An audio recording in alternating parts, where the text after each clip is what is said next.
You should answer the questions as you listen because you will not hear the recording a second time. Listen carefully and answer questions 1 to 6.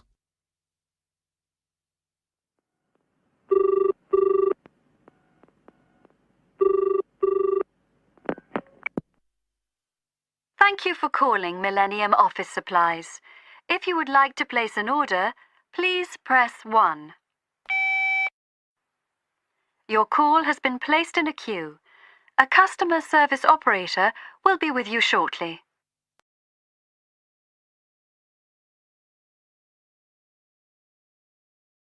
Gina speaking. How can I help you? Oh, hello. I'd like to order some stationery, please. And who am I speaking to? John Carter. Right. Can I just confirm your account number and the name of your company, John? Sure. The account number is 692411. 692411. Right. And you're from Rainbow Computers?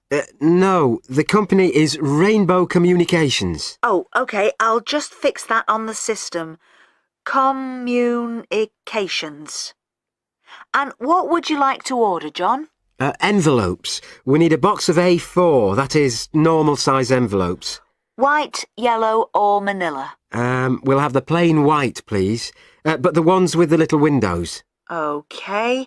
One box, A4, white. Just the one box, was it? On second thoughts, make that 2 boxes. We go through heaps of envelopes.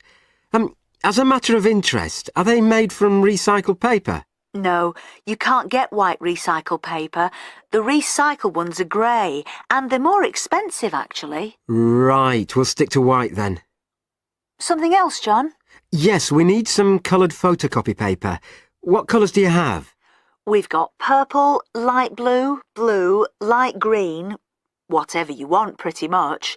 There are 500 sheets to the pack. Right, let's see. We're going to need a lot of blue paper for our new price lists. So can you give us 10 packs, please? Make sure it's the light blue, though. 10 packs of the light blue. The woman asks the man if he needs anything else.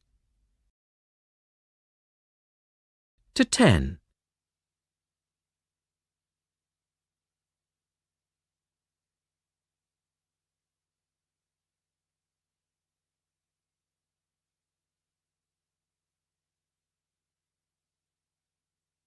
Now listen to their conversation.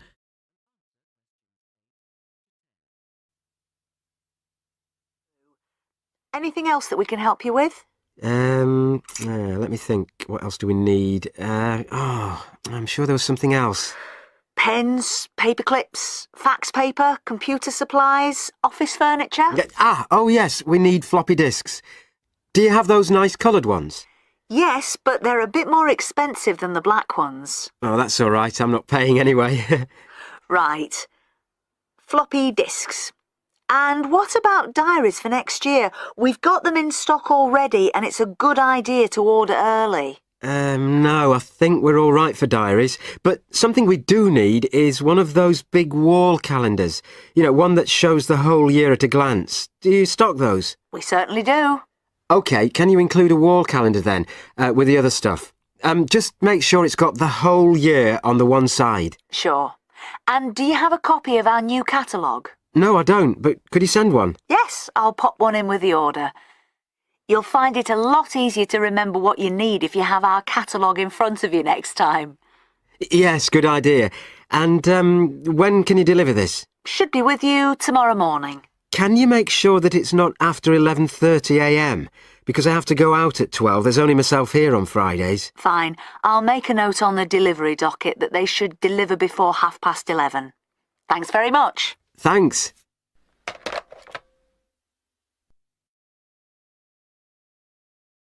That is the end of part 1. You now have half a minute to check your answers.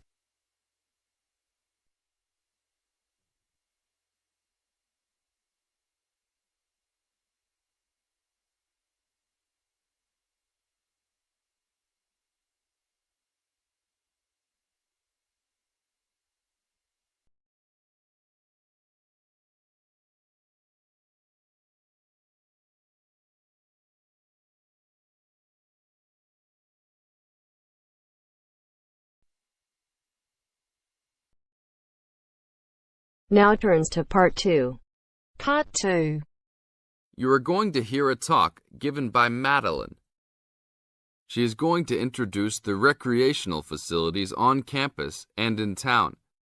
First, you have some time to look at questions 11 to 16.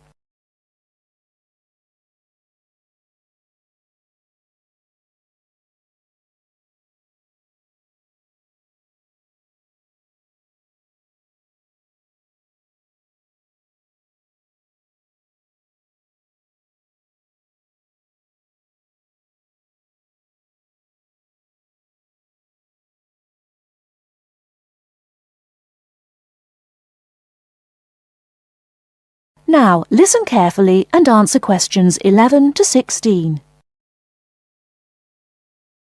Well, good morning, everybody. My name's Madeline Stewart, and I'm here to tell you about the recreational facilities available on campus, and also to tell you something about what the town has to offer. You may already know that your Students' Union membership also includes membership of the Sports Union, which provides a range of sporting and recreational facilities on campus, much the same as those in most British universities. The Sports Union has football, tennis, and cricket teams in local competitions. And really, most sports are catered for in some way on campus, even if they're just social matches. In the building itself, there are fitness classes and a full gym, including weights. The Sports Union can also provide cheap tickets to some major sporting events. And to keep you up to date with everything available, there's a weekly newsletter distributed around the campus. You should check this to find out the names and phone numbers of the contact people for each sport or activity you're interested in. Yes, did you have a question? Yes, apart from what you've just said, does the Sports Union offer individual help in any of its activities, for example, in getting fit and healthy? Yes, we do. The Sports Union has a fitness assessment clinic every Friday, staffed by the resident sports trainer, who can provide advice on the best program for you and refer you to various charts. I'm sure you all realize that for any medical assessment or health problem, you should go to the University Medical Service.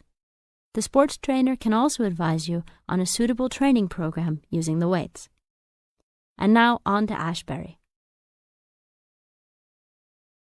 Before you hear the rest of the talk, you have some time to look at questions 17 to 20.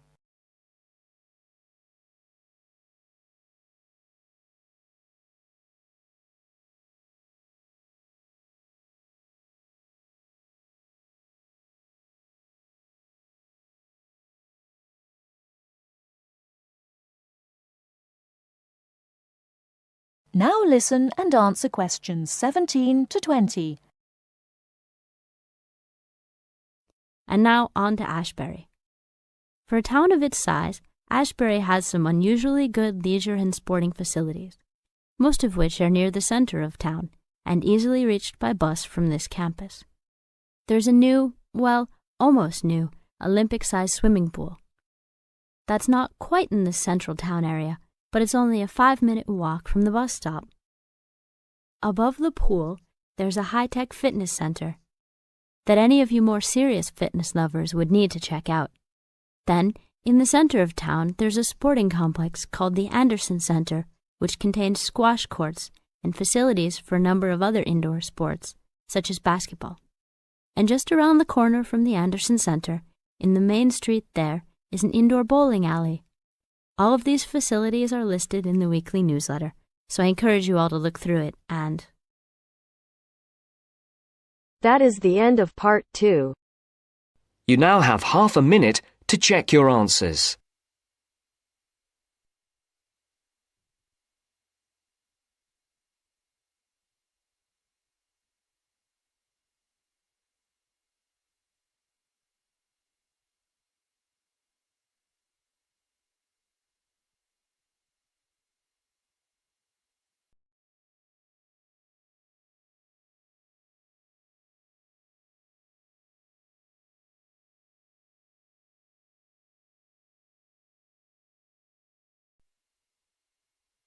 Now turns to Part 3. Part 3. You'll hear a conversation among two students and their tutor about the presentation they are going to make at the tutorial class. First, you have some time to look at questions 21 to 26.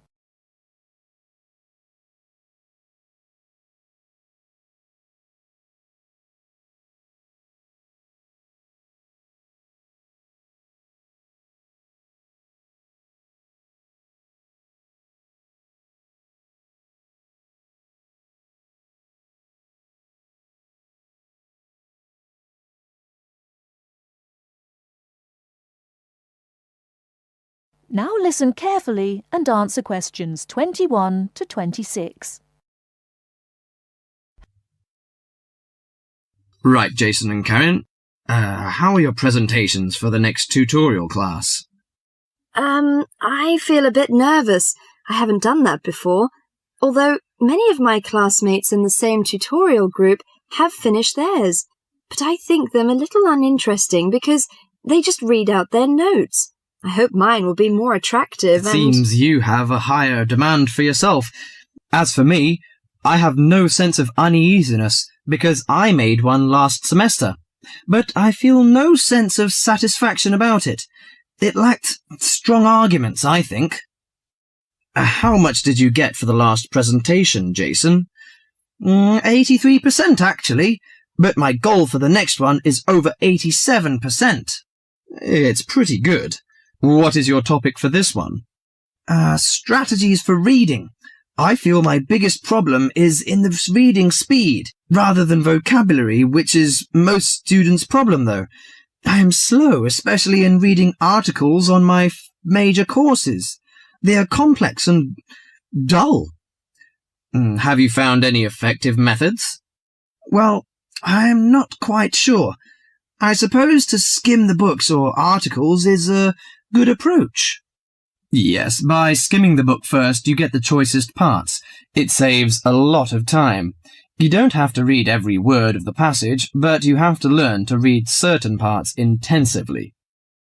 Yes, I include that in my presentation. There is one thing I'm not clear yet. Why don't we make presentations more related to our major? Once you learn to write clearly, read analytically, and listen to lectures effectively, you'll begin professional tutorials. That means you should start from the basics. Well, Karen, how is your presentation? Before you hear the rest of the talk, you have some time to look at questions 27 to 30.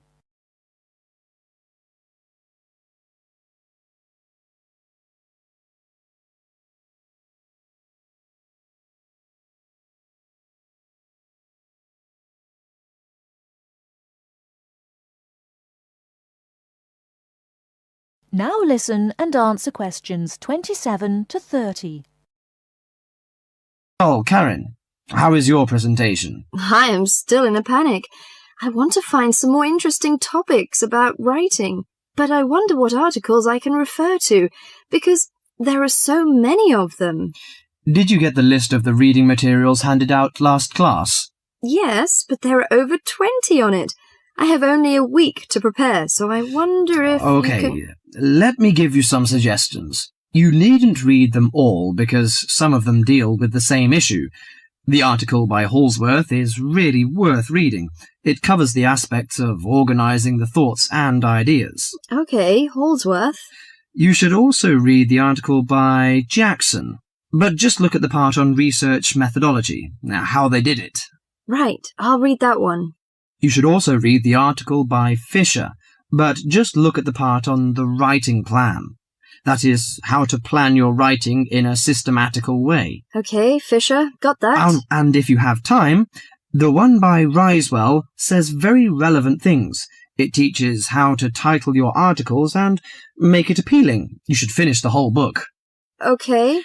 Now, the one by Burns, if I were you, I wouldn't bother with the whole passage. Just read the conclusion, which summarises the use of rhetoric. Oh, now I understand. Thank you very much. That is the end of part 3. You now have half a minute to check your answers.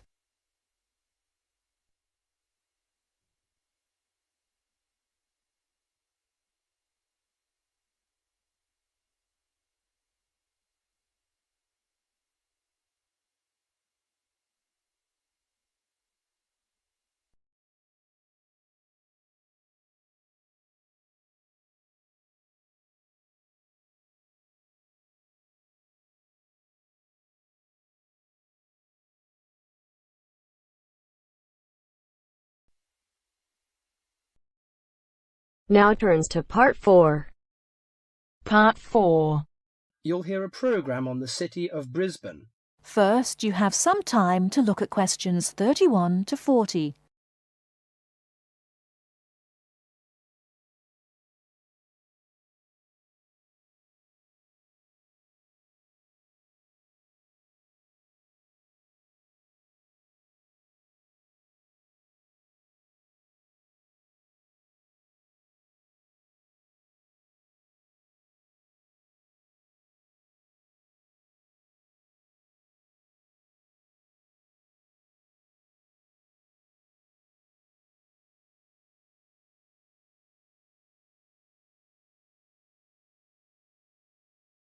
Now listen carefully and answer questions 31 to 40. Today in our Around the World programme, Mr. White is going to recommend a charming city to you, Brisbane. Good morning, ladies and gentlemen. Have you ever been to Brisbane? Well, if you are looking for a mild climate, a relaxed atmosphere, and a lot of culture, Brisbane might be the place for you. Its sunny cafes and offshore islands attract surfers and sun lovers, but it is also the arts capital of Queensland, with many museums and art galleries. This thriving artistic setting mixes well with Brisbane's beach town atmosphere. Together, these two qualities make Brisbane a very desirable place to live. No wonder since 1980 over 500,000 Australians have moved here.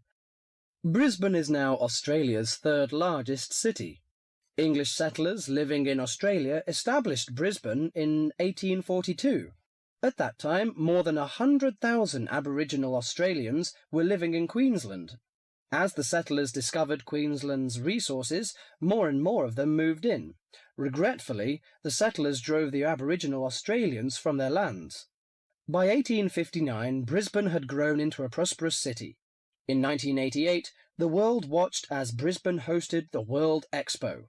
This international fair showcased new technology, but it also showed off the city of Brisbane to the world.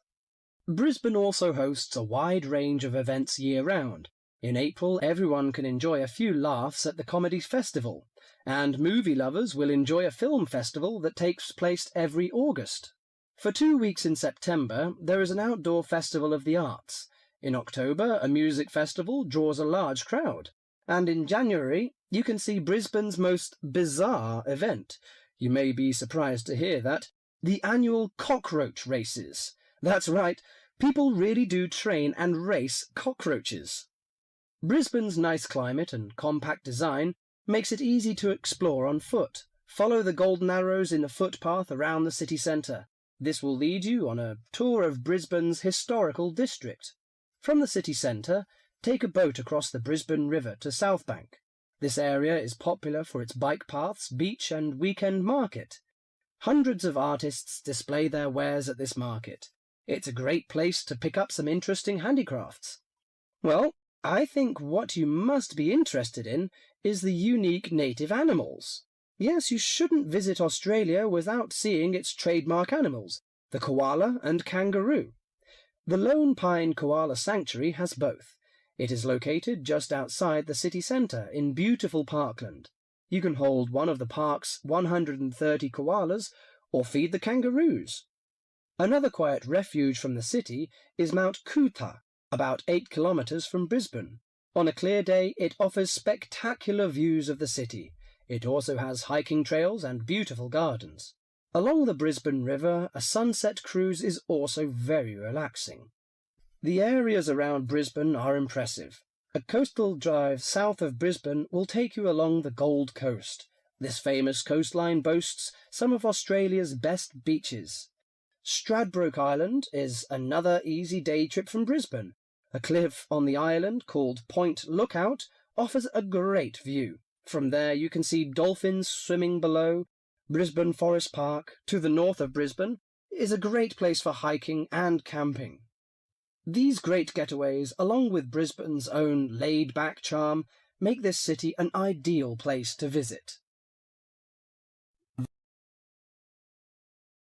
That is the end of Part 4.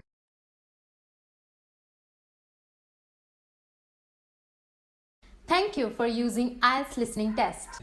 There is a good news for you guys. Now you can practice unlimited speaking tests on our application Baby Code. I know, some people will say कि मैं तो अपने friends के साथ practice कर लेता हूँ, मैं अपने institute में रोज test देता हूँ या मैं mirror के सामने practice करता हूँ. लेकिन रोज 1 या 2 test देना is not enough to clear IELTS. और आपके फ्रेंड्स और मिरर आपको वैल्यूएबल फीडबैक कभी नहीं दे सकते. लेकिन अगर आप बेबी कोड एप्लीकेशन यूज करते हो तो आप कहीं भी और कभी भी अनलिमिटेड टेस्ट दे सकते हो.